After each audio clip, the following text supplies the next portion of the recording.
بسم اللہ الرحمن الرحیم۔ ناظرین السلام علیکم۔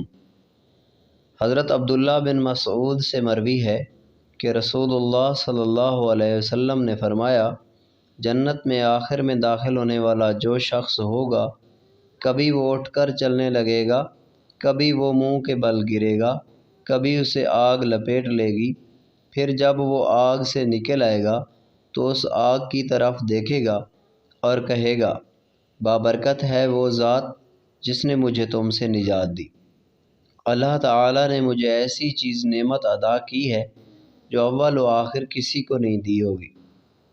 اس کے بعد اسے ایک درخت دکھائی دے گا، وہ کہے گا، اے میرے رب، مجھے اس درخت کے نزدیک کر دے، میں اس کا سایہ حاصل کر سکوں اور اس کے پانی میں سے چند گھونٹ پی لوں۔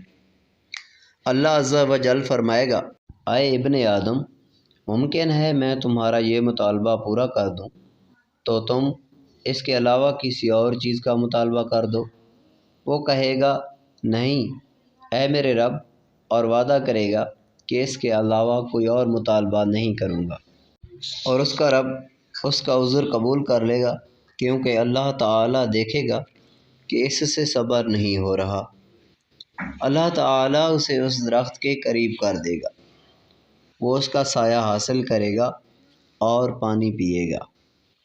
پھر اسے ایک دوسرا درخت دکھائی دے گا جو اس سے بھی بہتر ہوگا، وہ کہے گا، اے میرے رب، مجھے اس درخت کے قریب کر دے تاکہ میں اس کا پانی پی سکوں اور اس کے سائے سے لطف اندوز ہو سکوں، میں اس کے علاوہ تو اس سے کوئی اور مطالبہ نہیں کروں گا۔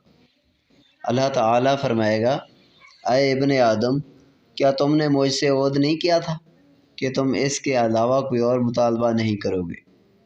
ممکن ہے اگر میں تمہیں اس درخت کے قریب کر دوں تو تم کوئی اور مطالبہ کر دو۔ وہ عہد کرے گا کہ اس کے علاوہ کوئی اور مطالبہ نہیں کروں گا، اور اس کا رب اس کا عذر قبول کر لے گا، کیونکہ اللہ تعالیٰ دیکھے گا کہ اسے صبر نہیں آ رہا۔ اللہ تعالیٰ اسے اس درخت کے قریب کر دے گا، وہ اس کے سائے سے لطف اندوز ہوگا اور اس کا پانی پیے گا۔ پھر جنت کے دروازے کے پاس ایک اور درخت دکھائی دے گا جو پہلے دونوں درختوں سے زیادہ خوبصورت ہوگا، وہ کہے گا، اے میرے رب کریم، مجھے اس درخت کے قریب کر دے تاکہ میں اس کے سائے سے لطف اندوز ہو سکوں اور اس کا پانی پی سکوں، اس کے علاوہ تجھ سے کوئی اور سوال نہیں کروں گا۔ اللہ تعالیٰ فرمائیں گے، اے ابن آدم، کیا تم نے مجھ سے معاہدہ نہیں کیا تھا کہ تم اس کے علاوہ کوئی اور مطالبہ نہیں کرو گے؟ وہ کہے گا، کیوں نہیں اے میرے رب، بس یہ اس کے علاوہ اور کوئی سوال نہیں کروں گا، اور اس کا رب اس کا عذر قبول کر لے گا، کیونکہ اللہ تعالیٰ دیکھے گا کہ اسے صبر نہیں آ رہا۔ اللہ تعالیٰ اسے اس کے قریب کر دے گا۔ جب اللہ تعالیٰ اسے اس درخت کے قریب کر دے گا تو وہ جنت والوں کی آوازیں سنے گا، کہے گا، اے میرے رب، مجھے اس میں داخل کر دے۔ اللہ تعالیٰ فرمائے گا، اے ابن آدم، میری طرف سے کون سی چیز تجھے خوش کر دے گی کہ تیرے سوال کا سلسلہ منقطع ہو جائے؟ کیا تمہیں ایک دنیا اور اس کے ساتھ اس جتنی دوسری دنیا دے دوں تو کیا راضی ہو جاؤ گے؟ وہ کہے گا، اے میرے رب، آپ رب العالمین ہو کر مجھ سے مذاق کر رہے ہیں۔ عبداللہ بن مسعود ہنس پڑے، کہنے لگے، کیا تم مجھ سے پوچھو گے نہیں کہ میں کیوں ہنسا؟ لوگوں نے پوچھا، آپ کیوں ہنسے؟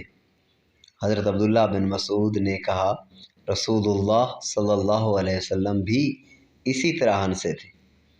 لوگوں نے کہا، اے اللہ کے رسول صلی اللہ علیہ وسلم، آپ کیوں ہنسے؟ آپ صلی اللہ علیہ وسلم نے فرمایا، اللہ رب العالمین کے ہنسنے کی وجہ سے۔ اس کے بعد اللہ تعالیٰ اس آدمی کو جنت میں داخل کر دیں گے۔ ناظرین، اللہ تعالیٰ سے دعا ہے کہ اللہ تعالیٰ آپ کو اور مجھے جنت عطا فرمائے، آمین۔ امید ہے آپ کو ہماری یہ تحریر پسند آئی ہوگی۔ آپ سے گزارش ہے کہ ہمارے چینل کو سبسکرائب ضرور کریں۔ Thanks for watching. Thank you very much.